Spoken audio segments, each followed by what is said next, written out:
Hello guys and gals, welcome back to the channel. Today I thought we would do something. I put a lowering link on this thing a few weeks ago, and I don't really know how much it's affecting the bike.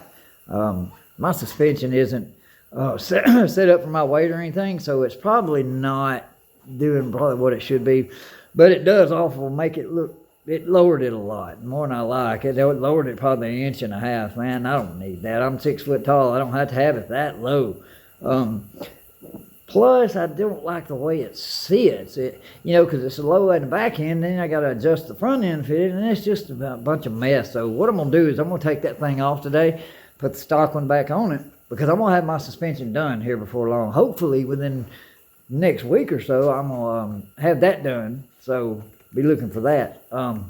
So what we're going to do today is we're going to take, re-clean, grease up my old one, or the, OEM suspension link. And then we're going to put it back on, take that new one off, and maybe when I get my suspension done, I'll ask whoever does it if I need to put that back on there or not, if it's going to ride any better or jump better or whatever, because I'm not a racer. I'm not nothing that somebody can tell what to do. I can tell somebody what the bike's doing, or how it's reacting and stuff like that. Hell, I don't know. I just get on it and ride the daggone thing, you know what I mean? So, but if it's a major difference, sure, I can tell.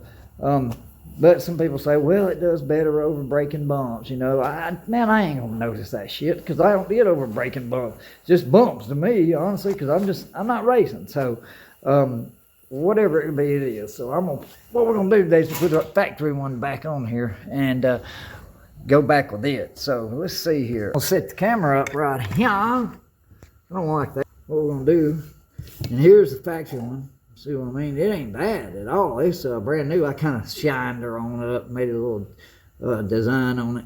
It's pretty cool though, ain't it? Yeah, I like that.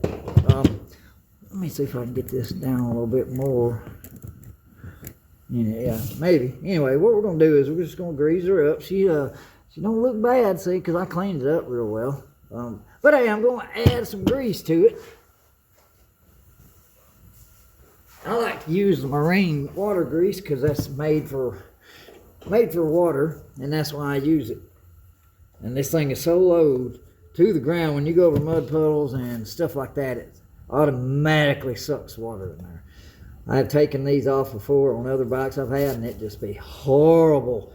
They're packed with mud, and these things will retain water, brother. You ain't careful, not clean them off, and they will sit in there and it'll rust these bearings out badly.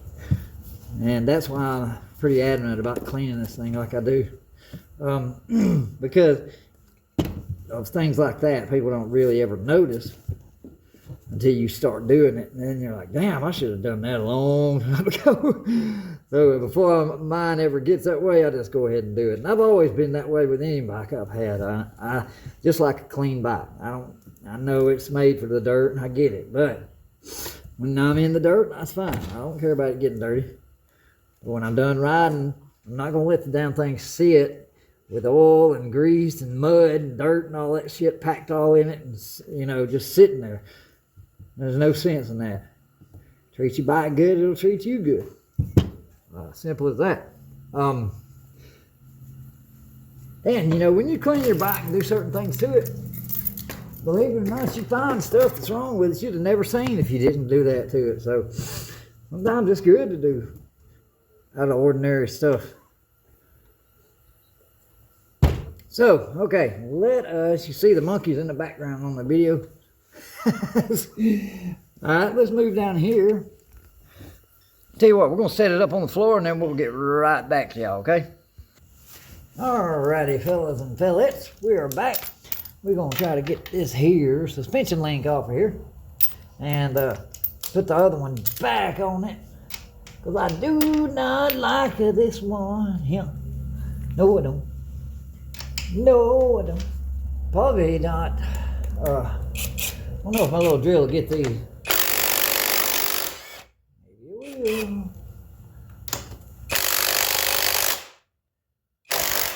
Hey, I hear you.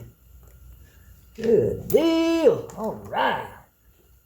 I don't know if I think my wheel has to come off the ground a little bit. So, back bearings and all that good stuff too. So let me get that set up. We'll start it again here. All right. So what we're gonna do is we're just gonna take the back tire on off. You know, hell, why not? We got enough time. This big ass pull bar I got. Keep my back tire freaking wide, nice and tight. There we go. All righty.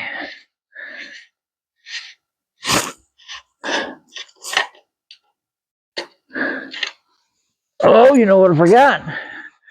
Always got to keep our little tack. I like to keep this going. I mean, I like to keep my stuff in these little magnetic pans. Loose it. Ain't whatever. Pillows and fillets.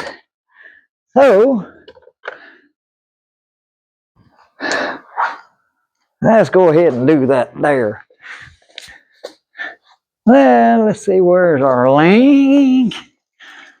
There she blows. Need my glasses. I can't see worth a piss.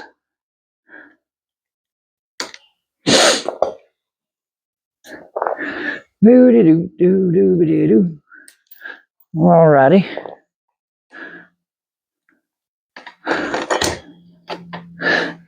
Okay, so we got our chain loose. I'm not gonna pull it all the way out, I don't think yet. Get this in there. We need our little mallet here.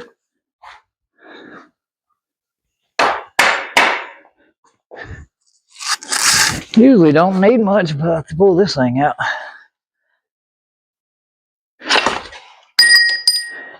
La-di-da. Oh me, oh yeah.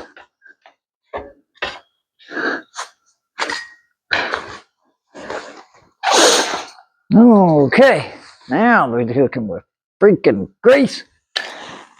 Well, where's my other little thing? I always keep these little bearings, spacers, or whatchamacallit, wheel spacers, off of it. Alrighty. Cool. Now, get this thing off there. It should be easy now. Got no tension on her, I don't think.